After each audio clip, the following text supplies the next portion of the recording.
Good afternoon. We're going to play with the mic a little bit until I get used to the sound. And I went, oh, that's loud. Good afternoon and welcome to the League of Women Voters Greater Verde Valley Candidates Forum for Republican candidates running for Congressional District 4. This is a new district for the Verde Valley. Of course, as both candidates said to me simultaneously, they're all new districts in Arizona for congressional districts and state districts. My name is Robin Prudhomme-Bauer, and I'm a member of the League of Women Voters and your moderator for this forum this afternoon. The League of Women Voters is a nonpartisan political organization. Our mission is to encourage informed and active participation in government, work to increase understanding of major public policy issues, and influence public policy through education and advocacy. We are nonpartisan in that we neither support or oppose any candidates or political parties. Just would like to tell you that this forum is being videotaped this afternoon by Yavapai Broadcasting Verde Valley TV and for broadcast on Cable 1 Channel 2. And Ryan, who runs all of this for Verde Valley TV, has given me the dates and times for when the Congressional District 4 forum will be on Cable 2, and that is Tuesday, this coming Tuesday, which is August 14th at 10 a.m., and Wednesday, August 15th at 9 p.m. Also, you will be able to view these forums are going to be on YouTube. And we're going to make links for them on the League of Women Voters Arizona Facebook page, or you can go to YouTube and find them. And we will also put links on our website, the League of Women Voters Greater Verde Valley website. So there'll be plenty of chances to see all of the forums that are being taped by Yavapai Broadcasting Verde Valley TV. The purpose of this forum is to inform and educate ourselves about the Republican candidates running for Congressional District 4. There are, in fact, 3 Republican candidates running. 2 of them are here today. They are Ron Gould, who's to my far left, and current representative in Congressional District 1, Paul Gosar. And we welcome them both here this afternoon. The third candidate, Rick Murphy, was unable to attend. He had planned to and then notified us a couple of days ago that something came up and he was unable to be here. We have asked these candidates here with us today to begin with a 3-minute opening statement and talk about their background, the reasons for running, and their qualifications to be our representative. But before we get started, let me tell you who's going to help me run this forum this afternoon. I have Ruth Kiesel here in the front row. Actually, Ruth has the power. She has the power of the stopwatch, and she's very good at that. She has a 1-minute sign and a 30-second sign and that wonderful infamous stop sign. So I ask candidates to keep an eye out on those signs, and we will have a marvelous forum with all of that. My helpers today are Mary Gassaway and Ellie Bauer and Richard Kissel in the back of the room. If you have a question, the few of you who are here are more than welcome to write as many as you want. Please pass them to any of those 3 individuals, and they will get them to me when we open the questions from the audience. As I said, our candidates will have up to 3 minutes to give an opening statement. Then they have a couple of questions we've asked them to respond to that have been prepared in advance, and then we will go to questions from the audience. So it's pretty straightforward. Since we have a small group here today, I've also told the candidates that we will be doing rebuttal questions too, so they'll answer questions, then I will indicate to them that they can respond back to what their what each other has said. Also, given it's a small audience, I will be allowing sometime during the forum that they can ask their opponent a question. And the other one will be able to have a couple of minutes to answer, and the same will go back. So back and forth. So we're going to keep it kind of flowing a little different so that we can get a lot of different issues out on the table and have a really good forum, not only for us in the room, but for those who will be seeing you on TV and online. So with that, I will go ahead and get started with our first candidate is Congressmember Paul Gosar, and he's from Prescott. Paul. Thank you very much, Robin. I'm Congressman Paul Gosar. I've had the privilege of representing Cottonwood in the Verde Valley for the last year and a half. I'm a dentist by profession. I'm the first of 10 kids. I come from stock of western Wyoming, so I'm rural through and through. My education, I went to Creighton University for my undergraduate, and my dental degree, which is in Omaha, Nebraska. So if you count, Omaha's a big town, but I was happy to send my daughter there because it turns off the lights at 10 o'clock. So it's really rural through and through. I'm really based upon all the experiences of rural Arizona, and I've been a champion. I'm one of the most heralded members of the freshman class. What we did is actually a business plan. Imagine that. Working with the diverse cultures and ideals for current District 1. We were able to actually in February get exactly what everybody had asked to get done and then some. We did it by teamwork. And I think we saw that magically created today with Mitt Romney picking Paul Ryan. And it is about teamwork, and that's how we're going to get this country back. And that's how we accomplish the goals of our district. I have a very poignant interest in healthcare, but I'm also a businessman and a family man. I do understand the values of a family. I'm married for 24 years. I have 3 children, Ellie, Gaston, and Isabel. My last one is a senior in high school. What I see is that this country is at a pivot point, and I think voters are very concerned. It's about jobs, and the economy.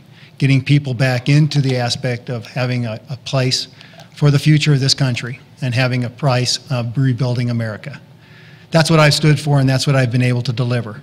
In fact, I was challenged by the Arizona Republic, and there's not very many times that the Arizona Republic will actually give kudos to a Republican for being one of the most heralded members of the Congress. I got 4 stars out of 4 stars. We were able to bring back jobs to this state and opening up a copper mine, getting it through the House. We're waiting on the Senate. That would bring over $1 billion to this economy and almost 4,000 jobs. I'm also responsible for the biggest cuts in U.S. history since World War II. One of the only House members, Republicans, to have voted for that. And also to vote for a balanced budget amendment. It is crucial that we keep people in play and make sure that our elected leaders are held accountable. I thank you for the privilege of working for one of the best districts in the country, and thanks for all your comments and hard work. I look forward to your vote in October 28th. Thank you. Thank you. Ron Gould, and you're from Lake Havasu. I am. Thank you. It's a pleasure to be here today, and I just wanted to thank all of you that bothered to come out today. Our republic does not work unless the voters are informed, so I want to thank you for taking the time to come out to be informed. I've served in the state Senate for 8 years. I'm the #1 conservative in the state Senate, and it's not just me telling you that, because every Republican that comes before you will claim that they're a conservative, but in reality they don't have the voting record to actually uphold that title. I'm rated the #1 conservative by the Goldwater Institute, 7 years that they've rated me. And I'm also have the lifetime highest rating from Americans for Prosperity Arizona. But in reality, the biggest problem that we have here in the United States is the debt problem. We have almost $16 trillion in debt. When you think about that, it's really hard to fathom that size of a debt. Essentially, a stack of $1,000 bills 4 inches tall is $1 million. You might wonder, well, how tall is a stack of $1,000 bills does it take to make $1 trillion? Well, that stack is actually 67 miles tall, and we have almost 16 stacks of that debt. That's the issue that we need to take care of. That's the issue that I'm running on. I have 2 new grandsons, and when they were born, when they came out of the womb, they had a debt of $50,000 placed on their head because Congress cannot control its spending habit. My opponent voted to raise the debt ceiling. My opponent was the only Republican representative from Arizona that voted to raise the debt ceiling. The $3.2 trillion that he talks about cutting was part of that bad debt ceiling vote. So you want to take a look at voting records. My opponent's called me a liar. He's called me a liar on a radio station in my own town. I want you to go to gosardebt.com. gosardebt.com and take a look at that and see whether you think I'm a liar or not. Or is the congressman just being the fine statesman that he claims to be? You know, that he would call somebody a physical liar on public. He's called me a liar in forums just like this before. I'm no liar, folks. Take a look at that. My campaign manager has copies of an American Spectator article that actually talks about Congressman Gosar funding Obamacare and funding Acorn's successor groups. Thank you. Thank you.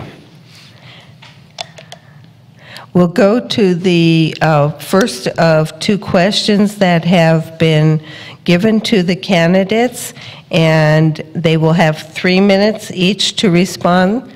Ruth? The first one is, the League of Women Voters believes that some government provided services could be delivered more efficiently by private entities. However, privatization is not appropriate in all circumstances. Do you agree? And if so, which services would you privatize and why? And I'll begin with Ron Gould. Thank you. A lot of services could be privatized. Let me give you an example of a bill that I was able to pass in the state legislature. We have rest stops on highways. Those rest stops are actually paid, the maintenance for those is paid for by the state taxpayers. I had an idea that we could privatize those rest stops, that we could lease those out to a restaurant. The restaurant would put the bathrooms in the front and provide picnic areas so that travelers wouldn't feel guilty about going in there and using the restroom. I was able to get that bill passed. One of the problems that we have with the federal government, though, is the federal government claims that if you use federal money on an interstate highway project, that you have to play by their strings. And they essentially said, well, we're not going to let you privatize the ones that are on the interstate highway. But they were okay with the governor, with Governor Brewer shutting those down. But that's a good example of privatization. We've used private prisons, and I'm a supporter of private prisons also up to a certain level because it's actually a cost-saving measure. But I'm a big supporter of privatization. Thank you. Okay. Thank you. Paul. Robin, thank you. Privatize as much as possible. That's what we would like to look at because the government is very inefficient at what they do. I think the things that we ought to keep to is what is outlined in our Constitution, and that is defense, our protection of our borders, and government. But an example of one of the areas that we ought to privatize is the Postal Service. If you look right now, we're losing $20 billion per year to the Postal Service when it can be delivered much more efficiently in a privatized manner. Healthcare is another one. I'm a healthcare professional, and I believe that patients' rights should be patient-centered and patient-friendly, and have stood effectively for against anything Obamacare has and will create, and have been an instrument and a cornerstone of building a replace and repeal model. So I think those are 2 of the opportunities. I think natural resources are another one that we want to have privatization on. Right here in this state, we are victims of not being able to use our own resources as well as our forests. And I've been a champion in which to get those types of opportunities back. Thank you. Okay. Is there anything, Mr. Gould, you would like to add to this question? Sure. You know, the congressman mentioned the post office. 1 minute. The congressman mentioned the post office, but yet the congressman was #1 in the state of Arizona at using his free mailing privilege. $170,000 of thinly veiled campaign pieces was sent out by Paul Gosar. That makes him #1 in the great state of Arizona. If he's concerned about the stability of the Postal Service, maybe he might not want to be using that free frank mail privilege. He might want to use email or something that's a little bit more fiscally responsible. Thank you. Mr. Gosar. Yeah, I think it's very interesting that it's a mechanism for our district. The state senator is way out of touch. He doesn't realize that a number of people do not have the ability to have electronic means. And so the Postal Service is a means of which to do that. And it's a great way of incorporating people within the governmental process. We've encouraged it, and we've seen a huge amount of mail back to us in the dialogue of involving people with solutions in detail. So with that being said, I'm happy to say that we've looked at it very thoroughly. Thank you. Let's move on to the second question. And I think it's one of interest to a lot of people, just the sort of the general topic. But the question is stated, in 2010, Supreme Court decision in Citizens United created major loopholes in the disclosure of spending by campaigns and outside groups. H.R. 410, the Disclose Act, would ensure that citizens know on a timely basis the identities of and amounts given by donors who are funding campaign expenditures by tax-exempt organizations, and would require super PACs and other independent spending entities that run broadcast ads to identify their 5 top donors and the amounts they gave in each TV ad, and that the top official of the group appear in each TV ad and take responsibility for it. Do you believe that such measures are necessary or should be required? Why or why not? Or what other alternatives, ideas do you have? First of all, I believe in the First Amendment, and I first believe that everybody has the right to speak on their own behalf or their interests. And so I'm not in favor of 4010, HR 4010. Even at the expense of what you're seeing right now. A group called the Club for Growth that backs Mr. Gould has incessantly lied and misrepresented the facts. Even that, they have the ability to, and should have the ability to portray what they feel about the First Amendment. And so I've been a big supporter of the First Amendment, and I'm not here to defy the Constitution. Okay. Mr. Gould. I don't have any problem with the disclosure. I think to put the chairman's photo on there is probably a little far. I'm not sure if that's what that bill actually does because I haven't studied the bill, but I don't have a problem with disclosure. As far as the Club for Growth lion, if you take a look at gosardebt.com, you'll actually see that the Club for Growth is not lying on their issues. Thank you. Okay. On this question, maybe a little bit more specific, and it's not so much the issue of First Amendment, I think it's the issue of disclosure. And how do you, understanding that Citizens United is the lay of the land today, really the question is, how do you feel about disclosure? And given that, yes, this was a piece of legislation, do either one of you support some kind of disclosure requirements for these type of ads that are on TV? And I'll go back to you. Well, I think that if you're going to do disclosure, it has to be uniform all the way across the board. I know that the good senator has got some support for a local union worker, and that's running for state senator. I think that if you're going to have any group out there doing that transparency, it also has to go across the board with unions as well. So I think that it depends on the detail that which you put into the bill. Okay. Okay. Mr. Gould. Thank you. I actually voted for the Secretary of State's disclosure bill that went through the legislature last year, which was in part because of the Citizens United issue. And apparently Senator Gosar doesn't think that I can have any friends that are former union members, which I find rather interesting in itself. I know Congressman Gosar has said that I'm unworthy to serve in the legislature because I'm an air conditioning contractor. I find that rather egregious that he would actually say that. And I'd like someday maybe the congressman will tell us what other trades does he feel should not be serving in Congress. I just think that's it's an outrageous statement. Thank you. Okay. Any comments you'd like to make? Okay. Why don't we move on to another question? and this is coming from the audience, so you will have 2 minutes. I'll allow 2 minutes for each of you. What do you see as the major challenges facing our district, this new, very large district, and why do you feel you are best qualified to address these challenges? And I'll start with Ron Gould. Thank you. The problems that we have in the district are similar to the problems that we have in the rest of the nation. Essentially, our economy is on the verge of collapse. We have about 4 years until we're Greece if we don't solve this problem. That's the #1 problem that we need to deal with. As a member of the legislature, I cut 30% of the budget out of the state budget.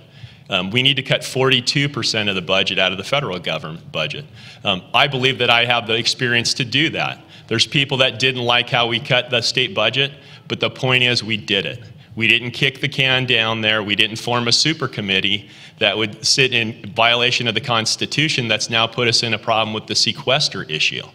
That's not what we did. We dealt with our problem. If you send me to Washington, I will deal with our problem. Thank you. Okay. Paul Gosar. It's about jobs and an economy and getting America back and not picking winners and losers. And I have represented the folks of Arizona very, very well in the rural entities, looking at what makes them great and gets an economy back. That's mining, looking at our natural resources, and getting the government out of the way. All the legislation that we have passed empowers Arizonans to get getting a job, getting a paycheck, and be part of the solution. It also reforms rules and regulations in which we are confined under, not only at the federal level, but at the state level. It reforms and repeals and streamlines that process. I've lived rurally my whole life.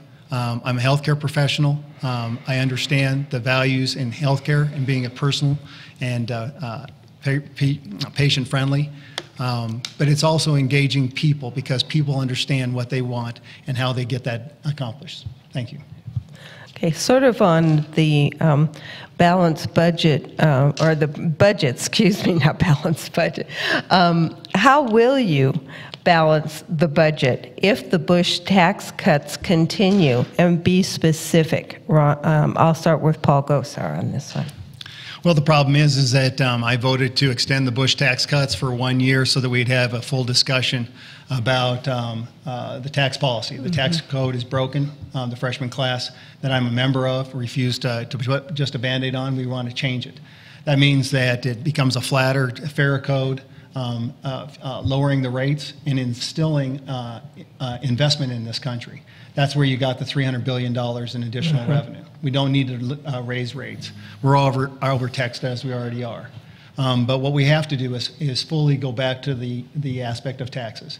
I'm also a supporter of both of the Republican processes for a balanced budget and voted for that and was instrumental in bringing that to the House floor. I voted for the Paul Ryan budget. I also voted for the Republican study budget. To this date, my opponent still has not said that he would vote for a budget.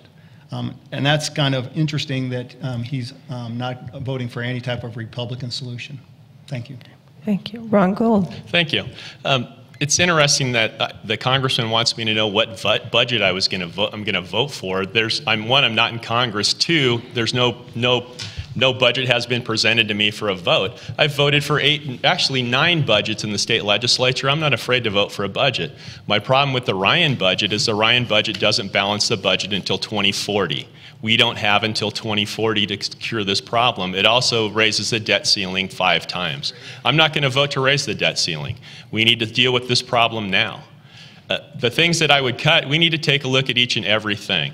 And that's how we did it in the state legislature. We shined the budget up on the wall. We started looking at areas of waste and duplication, and we made motions to cut those kind of things. There is waste in each and every government program. We also need to take a look at Article 1, Section 8 of the U.S. Constitution that lays out the things that Congress has the power to do. Most of the things that Congress does today, they do not have constitutional power to do. We need to get back into a constitutional federal government. That will create stability, and it'll also spur the economy because businessmen will then have faith that we can actually solve this problem.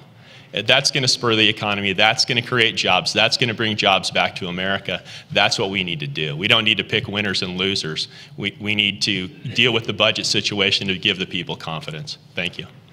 Mr. Gosar, would you like to respond? Absolutely. When you're running for the office of Congress, you better spend some time looking at the federal budget. And I know that Mr. Gould is very aware about the budget, that you could cut the military to zero and the discretionary spending to zero, so not raising the debt ceiling, which means the Social Security, Medicare, Medicaid, and the promises that we gave to our seniors will be exempt and gone. So I want all those seniors to understand that that's what Mr. Gould says. Basically, what he wants to do is shut everything down. Mr. Gould. Once again, Mr. Gosar is playing fast and loose with the facts. If you take a look, Walter Williams said don't vote to raise the debt ceiling.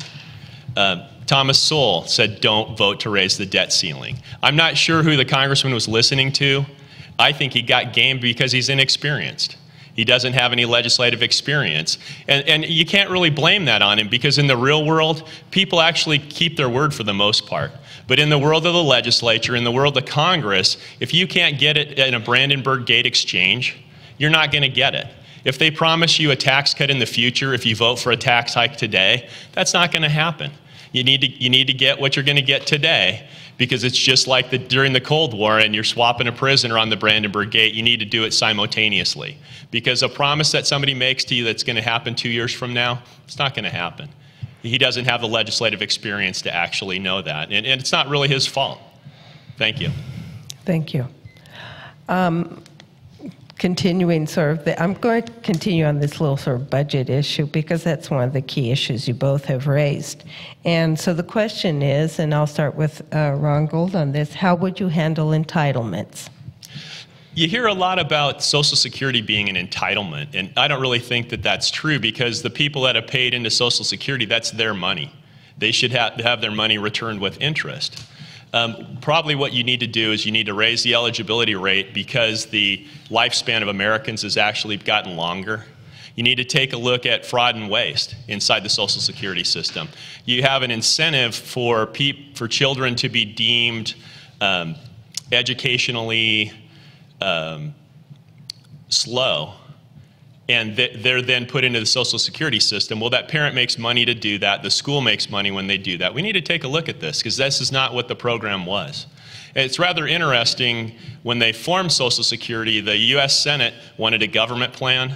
The House of Representatives wanted a private plan. And the Senate told the House, go ahead and vote for this, and we'll come back and fix it next year. Well, they still haven't fixed it, folks. And essentially, they've robbed you of your retirement savings, because they decided that they would dip into that money and pay their bills rather than to control spending. We need to make them control spending. We're not going to get there if we continue to elect people that won't deal with the issue. Thank you. Okay. Mr. Gosar, do you want to comment? Well, I'd give my solutions. When you look at Social Security, you have to understand that part of this is withholding tax. And if you have a vibrant economy, you're going to have more money going into the solution. I guess I owned a business for 27 years and don't quite understand the facts. But what ends up happening is, when you have less going in and more coming out, particularly in welfare reform, when you look at the definition of work and disabilities, and making sure that people actually have a job, I think when you have a vibrant economy, what ends up happening is more money goes into the place. And I was one of the freshmen that actually asked the Speaker to have that discussion with America when we gave the tax holiday, is to understand the dynamics of what that Social Security efforts are all about. So it is about fundamental facts and figures. It's also about Medicare in regards to what's transpired. I think John F. Kennedy said it well, is if you don't keep doing your due diligence and oversight of these plans, you're going to be a victim of it. And that's exactly what we see today. Today in Medicare, every dollar that went into those Medicare, we're getting $3.50 out. It's not an avenue that can actually work. That's why I supported the Paul Ryan plan that the senator has Dist. It actually is a premium support that still empowers patients and seniors over the age of 55, that they'll never see that change. But it revolutionizes the aspect of healthcare so that we own it and have a patient-friendly private sector type of healthcare. Would you like to respond, Ron? I'll pass. Okay. Why don't we move on in related to this, and as we know, as we've talked about budget, of course, there's the job side too. This question is, you both have spoken of creating jobs and of cutting the federal budget. Cutting the budget oftentimes translate into cutting jobs. How do you offset those job losses to create job growth?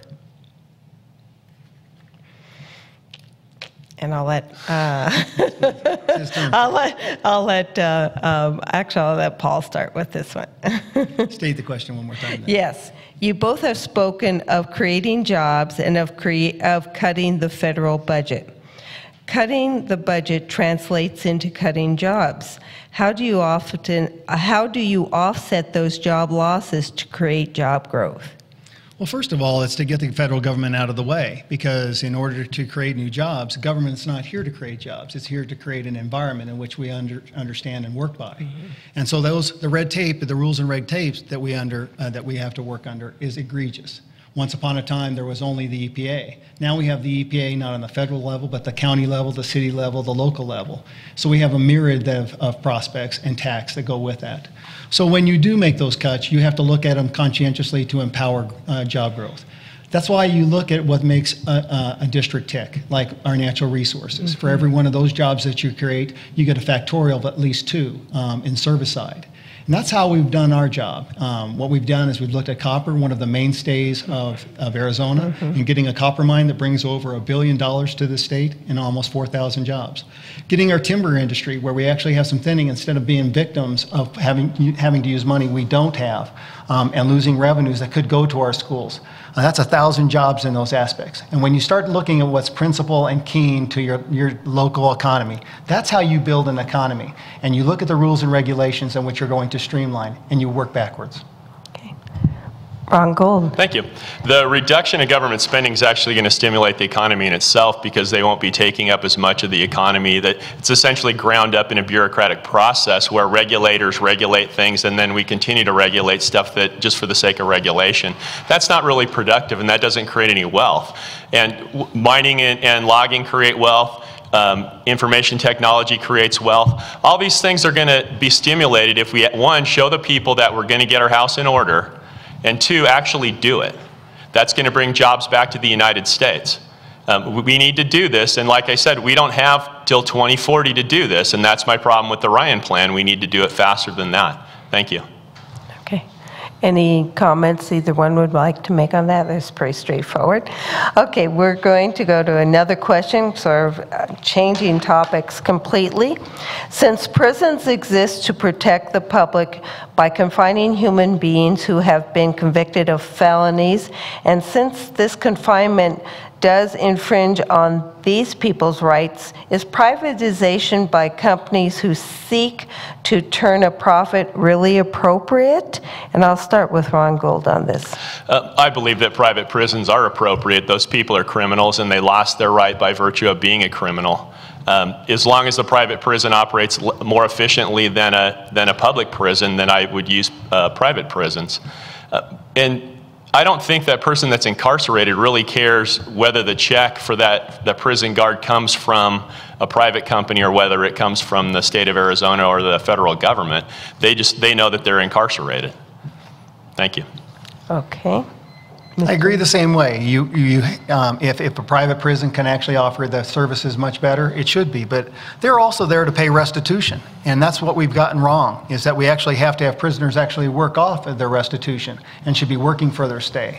That's where we've got a problem with in the judicial aspect. And what we need to do is get that back. We need to have common sense, conservative judges that get back into place and make sure that the individuals who have violated the rights of others serve out their time and monetary penalties and not be able to sit back in luxury. Okay, great. I don't think, unless you would like to respond, you're more than welcome to. Okay. I'll start with Mr. Gosar on this. This one is, and you've talked about this somewhat in your opening. What is your position on Obamacare? Scrap it or modify? There is nothing a part of the Obamacare that you can actually keep in place. There may be some nice things that people do like, but they're already being instituted in the private sector, like keeping a kid on the age of 26. If you look at making competition the model place, it doesn't matter if a kid's 26 or somebody who's got disabilities till they're 84 being on a policy. It all becomes part of an economic model. And that's why I've taken up the aspect of taking the insurance companies and making sure that we have more competition within the marketplace. I was instrumental in passing passing the bill out of the House, revocating McCarran-Ferguson, which actually makes the insurance companies for a change compete for your dollars, making sure we have competition, taking on ERISA, making sure that we have the capabilities of going across state lines, because if you don't have those, you can't go across state lines. Those are the opportunities. It also has to mean that we have to redefine public health. One of the few people challenging the dictations of public health and redefining it for the people that are truly subservient to that. As well as we don't have enough dollars in the system as it's built. Obamacare was built on a failed policy, and that's why a premium supported policy is something that actually works, and it works extremely well. Seniors have patient preference. They actually get better consumption for their dollars and get to pick a health care provider of their choice. Ron Gould. Thank you. No, I think we need to totally repeal Obamacare. That's actually my biggest fear, is that we would elect Republicans that actually would fix Obamacare rather than repeal it. We need to totally repeal it. The issue at hand is Obamacare does nothing to control costs. That is our problem with healthcare, is it's too expensive for a lot of people to pay for. Obamacare doesn't make it any cheaper. That's what we need to do, is induce competition. My wife, when we had our third child, we did not have maternity insurance. So what my wife did, and what I would hope that every person that's fiscally responsible would do, is she went out and shopped OB doctors. She went out to bid on her delivery. She got prices from other doctors. She went back to her doctor and she negotiated a better price with him. She also talked to the hospital. The problem is most people, when they have insurance, won't do that. They think they're covered, and so they're not concerned with the cost of anything. When you're not concerned with cost escalates. You have the doctors have the attorneys nipping at their heels. If the doctor doesn't provide the standard of care, they risk a lawsuit. Nobody seems to care what things cost. The insurance company inflates the price. Then your boss gets the bill next year and decides, geez, I got to start dropping coverage, because he does care about the cost. Obamacare does nothing to create this upward spiral of prices. We need to move to a free market system where competition is applied, because competition is what's made America great, and we need to return to our free market system. Thank you.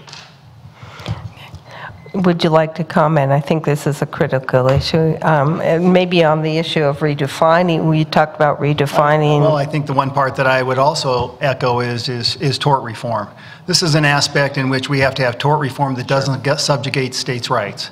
States' rights are pertinent in healthcare, insurance, and tort. And that's why what we have to do is work with states and allow them to have a policy that maybe have them better competition from Texas or Arizona or Virginia. And that's why I've been a supporter of making sure that tort reform actually works with the states. Because if we don't have tort reform, we can't have a decrease in costs. Mr. Gould, do you want to comment? I just agree with the congressman that we do need tort reform. Okay. Thank you. Okay, thank you. Quick and simple. I like it. Okay. If you are elected, you will be one of 435 members of Congress, as Representative Gosar already knows. How do you propose, as one of 435 individuals, to institute changes you propose, some of the changes you talk about? And I'll start with Mr. Gould. One congressman cannot really get anything done individually. What you need to do is build a big enough coalition that you can actually choose your own leaders and that you can actually get things done. That's what we need to do, is we need to build a big enough coalition to do that. Thank you. Okay. Mr. Gosar. That's how we've operated our office, is as a healthcare professional, when you come into my office, I have to ask you what hurts, how can I help you, and work as a team. I think that's, once again, what Romney and Ryan proposes as a team. But as an individual, isn't it interesting that as teamwork within our district, we were able to accomplish almost everything we set our task out for? From getting a copper mine, never even coming out of subcommittee, all the way through the House, already having its hearing in the Senate, and poised to be passed as a possibility. Looking at McCarran-Ferguson and taking insurance reform. Those are all things that what you do is you work, you identify the situation, you work on other members. And I've shown a track record. In fact, the Arizona Republic heralded as us one of the most accomplished members of the freshman class. I forgot, I guess, that I didn't have legislative experience, and I think maybe that's what held me back. I've actually got something accomplished, and very accomplished at that. From everything from natural resources to insurance reform, healthcare reform, even to make sure that we had an amendment on the floor that said if you didn't acknowledge the peaceful right for Israel, that you got no money in the defense budget. Isn't that an opportunity? it actually shows you that one person does make a difference. Thank you. Mr. Gould, do you want to comment on this? You know, the congressman talks a lot about this mine bill, but what he doesn't tell you is that this mine bill had been in play for 11 years. It's a lobbyist-driven bill. He likes to take credit for it as if he was the only one that got it through, but he stood on a lot of people's shoulders to get it there, and it's still not all the way home. I support that mine. I think it's a great idea, but we need to make sure that we don't take credit for things that other people actually got done. Thank you. Okay, Mr. Gosar. Yes, I'd like to ask the good senator, does this bill actually mimic previous congressman's bill, like Renzi and Kirkpatrick? Is it identical to it? It's probably not identical because no two bills are ever identical. But the point is that you tout this as your major accomplishment, and people have worked on it before. And I guarantee that Resolution Copper had lobbyists working the other members on this. You know what? One of the things that we brought to the table is I think everybody ought to go look. This revolutionizes the mining industry. It opens up the third largest deposit of copper in the world, and it also allows us to have an appraisal value that if once an appraisal value is done of whatever comes out of the ground, if it exceeds that, we, the constituents, we, the taxpayers of Arizona and the United States actually are compensated from.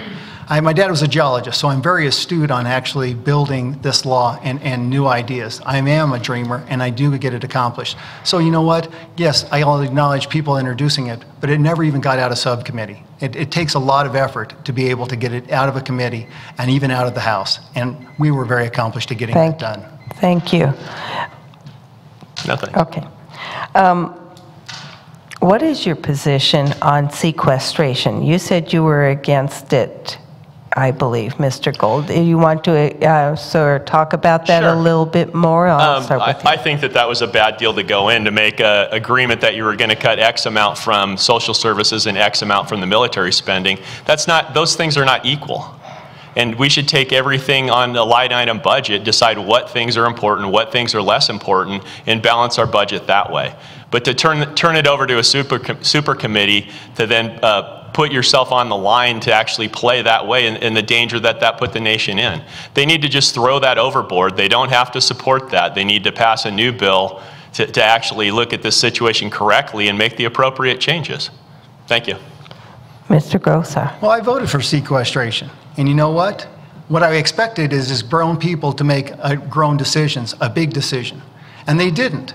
And what ends up happening is if we didn't have that, we wouldn't be making any cuts whatsoever. And that's exactly where we are today. You can't have a military come to your office and say that we could save $60 billion one time by just reorganizing parts and maintenance on our inventory. Why not do that?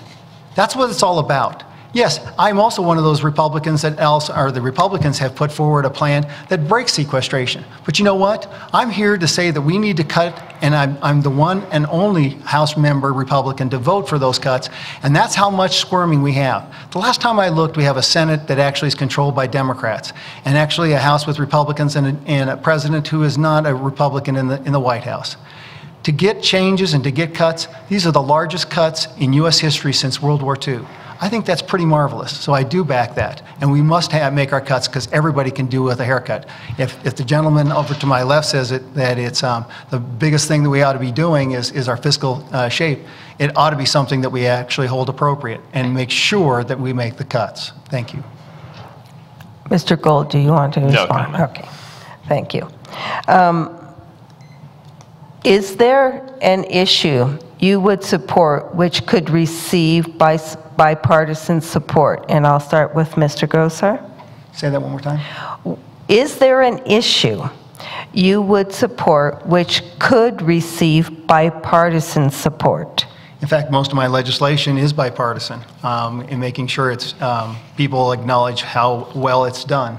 But there's plenty of things. We were instrumental in making sure that we saw our southern part of our state reaching out across to make sure that Raul Grijalva helped us out in making sure that the Santa Cruz wash actually got acknowledged for the problem that it's raising in our southern part of our district, particularly when we're looking at infrastructure investments in those areas. Also worked across with Shelley Berkeley up here and the Nevada district over in the overflight area, in which we were able to pass to make sure that 1,250 jobs over the Grand Canyon weren't lost. I've also tried to work across the aisle and making sure that the facts and figures about our mining situation, whether it be copper, uranium, actually are utilized and not diminished in any shape or form so that we're energy and mineral dependent. Mr. Gould. Thank you. In the state legislature, in reality, the Republicans and Democrats agree on about 80% of the things that go across. It's the other 20% that we fight like cats and dogs on. And I would assume that it's the same way in Congress. You know, the first issue that comes to my mind that gets both Republican and Democrat support is the support for Israel, who's our only true ally in the Middle East. And I think that's a pretty good example of a bipartisan issue. Thank you. Okay. And I was heralded to lead that discussion in regards to not only the support for Israel for if you can acknowledge their peaceful existence, you get no money, but also that Israel has the right to preemptively defend itself. Sure. Heralded, not anybody else has been heralded to that degree in regards to our relationship with Israel. Okay. Mr. Gould, any comments there? I agree with Mr. Gosar on that issue. Okay. Thank you. Thank you very much. This one is directed at Ron Gould, and you can respond back. Will you address some of the issues that have been put out by Mr. Gosar's flyers? Sure. Actually, I'm glad that somebody asked that. In 2004, I ran under what's known as the Citizens Clean Election Program. And what the Citizens Clean Election Program did is if you would sign an agreement that you would not take money from lobbyists, from individuals, or from political action committees, that you would be provided with matching funds to run against the other candidate. At that time, about 65% of the candidates that were running for the legislature did that. Running under that program, we had a phone bank operation that was running. The phone bank the cutoff for campaign reporting was the 18th. The phone bank started before that, finished after that. On phone banking, you're billed for the number of contacts that you make. So when we received that invoice after the 18th, we paid the bill, we reported it on our campaign finance report. Later, I was fined for that delayed reporting by the Citizens Clean Election Committee for $1,000. Do I think that $1,000 was just? No, I don't. But we did find out during that period of time that the Citizens Clean Election Commission was biased against Republicans. And we saw that in the people that they actually pursued on claim issues, on not just this issue, but various other issues. And they weren't willing to go back and look at the previous cycle where the Governor Napolitano and Attorney General Goddard both did similar things. That was why I changed my opinion on the Citizens Clean Election Commission. So this is the thing. So when you see the smirky face of Ron Gould on these hit pieces that the congressman is sending out, that's what that issue is about.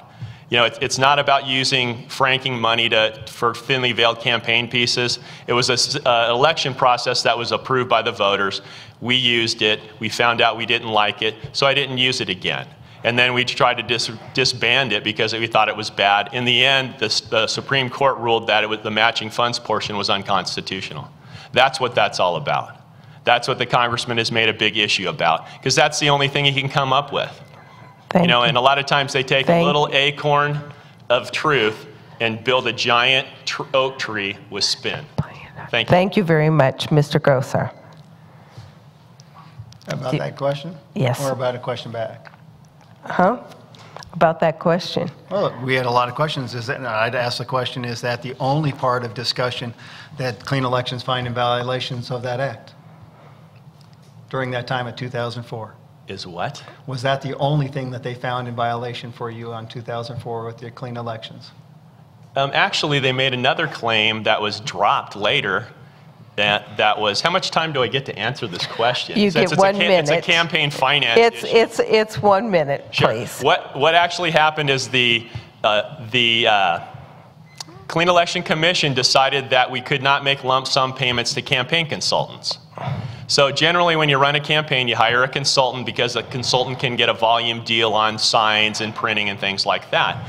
Well, they came in and decided, they took 6 pro-life Republicans and decided that that we had broken this rule, that we made lump sum payments to campaign consultants.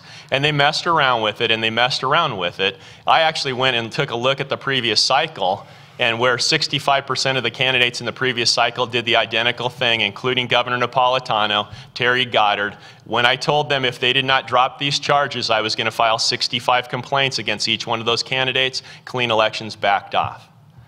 But that was dropped in the end, which is different from what they use in their hit piece. Thank you. Mr. Gosar, anything you would like to add? Okay, let's move on to the question of how do you propose to represent a district as diverse as Congressional District 4? And I'll start with Mr. Gosar on this. I've already done that. Actually, a bigger district than even District 4. Diverse, that I've represented the largest Native American population in the United States and the 10th largest district in the country. I spend all my time traveling to meet with people and to listen to them. Actually, that's what we started with. We actually brought our whole team back from Washington and from here in the district to ask each of the municipalities what they had as a business plan, and told them that money wasn't coming because we took the no earmark pledge, very critical in this year's financials. And that's what we did, is we worked with people to find out exactly what the case was, to make sure that everybody owned the problem, who was going to check it off on the local, county, and state level, and who was going to be responsible at the federal level. And we've done it. We've shown our true colors in regards to getting out, visiting with our constituents, making sure that we're held accountable. We've had countless town halls. We've had virtual town halls. We've had teletown halls. Anywhere we've gone, we've been open to any types of questions. So that's what we've done. In fact, later tonight will be the 13th time since January 1st I will be with my family. I have been in the district almost all the time every weekend, and I go to a different spot each time to spend time with the constituents to make sure that they're understanding what's going on in Washington and how and what other areas we can work on. Okay. Mr. Gould. Thank you. I currently serve a rural legislative district that goes from the Utah border down to Interstate 10 and actually up into Coconino County on the Arizona Strip and picks up the town of Page in Coconino County. I'm used to serving a large district. This is the district that I serve is fully encompassed, other than the Coconino portion, in the 4th Congressional District. So I'm pretty familiar with running around and doing a lot of miles. I've done about 12,000 miles in the last month running around campaigning. We'll use technology as much as we can, but we will get around and have town hall meetings several times during the session, with the breaks in session. That's how we'll do it. But I'm already familiar with doing this to a certain extent. I've already worn out 3 cars doing that, so. Thank you. Thank you. Thank you.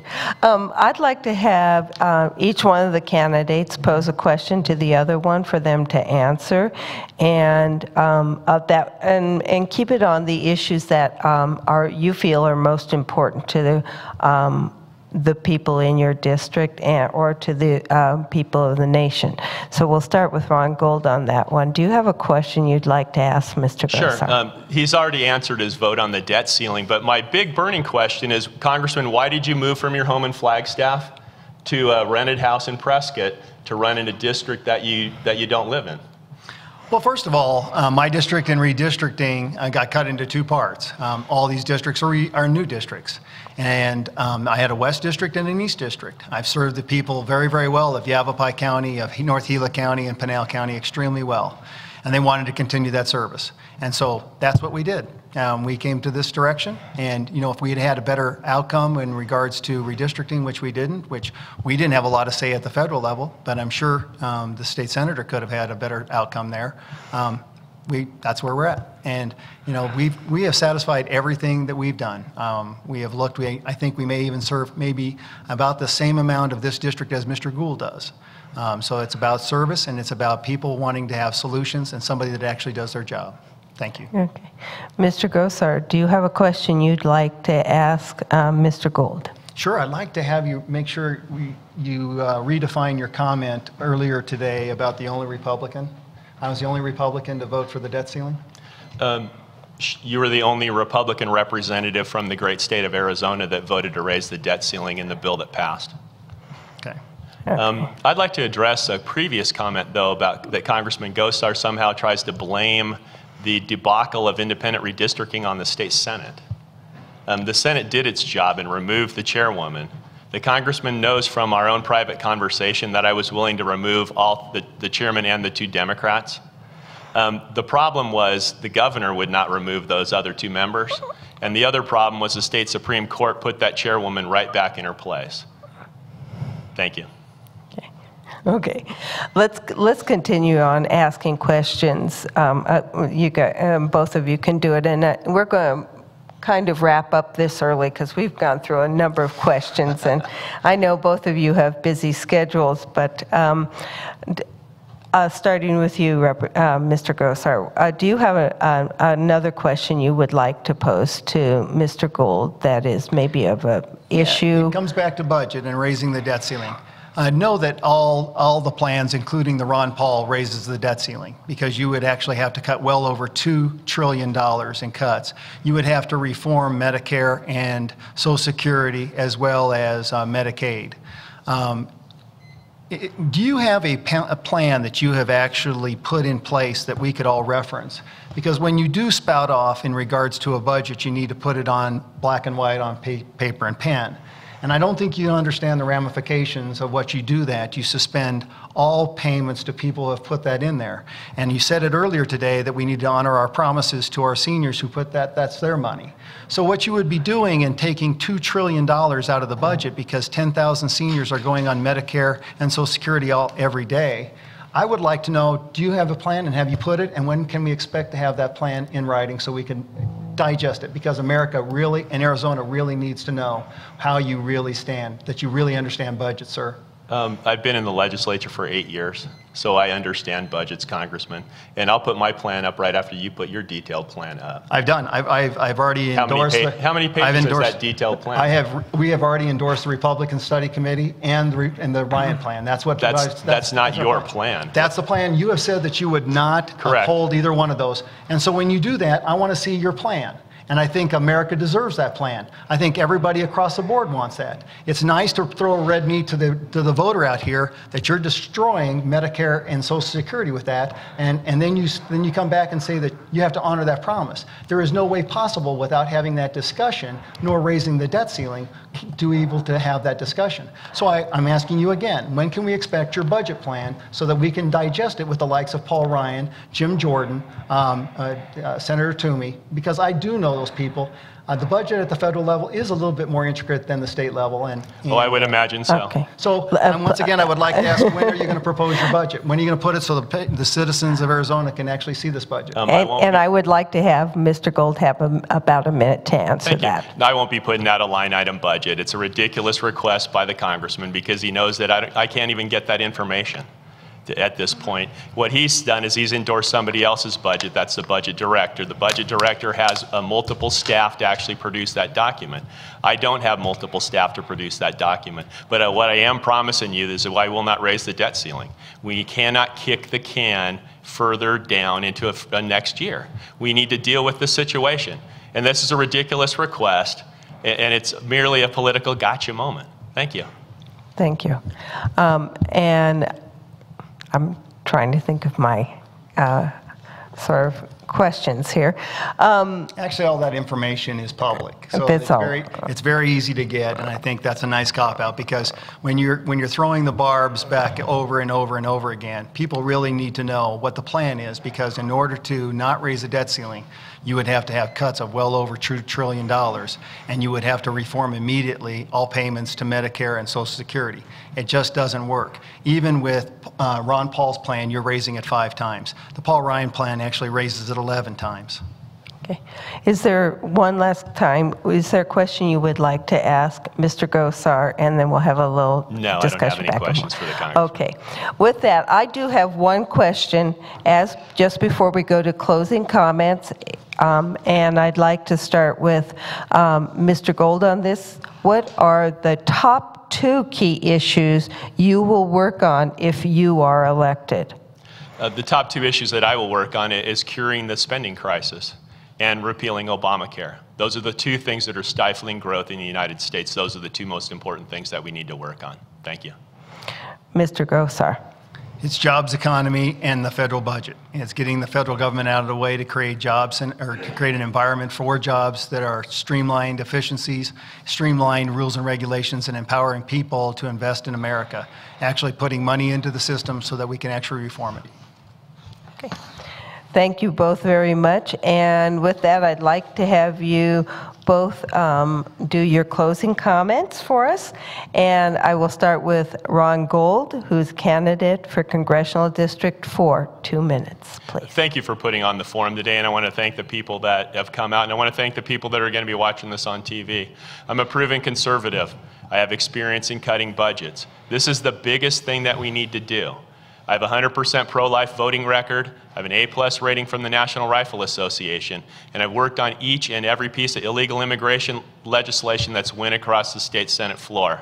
I ask that you elect me in August 28th in the Republican primary. Thank you, and God bless you. Well, thank you very, very much. Thank you. Representative Gosar. Well, thanks for everybody for coming out today and those that will be watching it.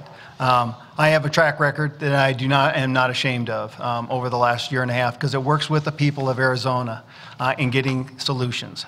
I'm an applied solution person and I get things done.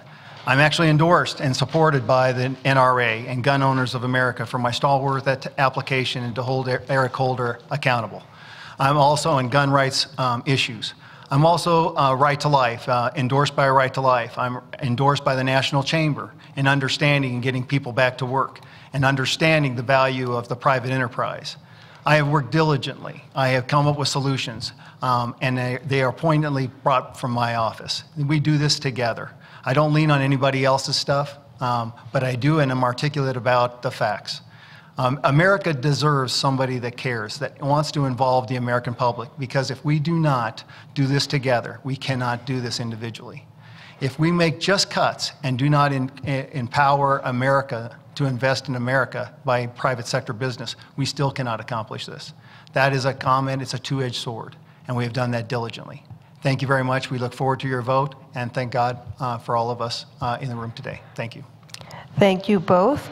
On behalf of the League of Women Voters Greater Verde Valley, thank you, all of you, both of you, for coming and participating in this forum, and to you in the audience for your attention and participation.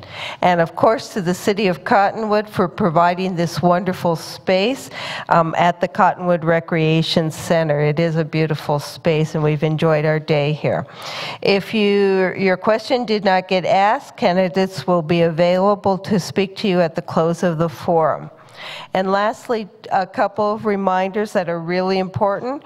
Remember, those voters registered as unaffiliate, no party designation, independent, can vote in the primary election. These voters choose a ballot of the party of their choice from those that are on the primary ballot. This does not re-register you as a member of that party. And that's an interesting designation because the numbers of non-party designated registered voters is about just short of 1/3 of the total number of registered voters in the state. So it's a significant point that we try to emphasize. And remember, primary election day is August 28th. It's just around the corner, so remember to vote. Democracy, of course, is not a spectator sport. And thank you all for coming today.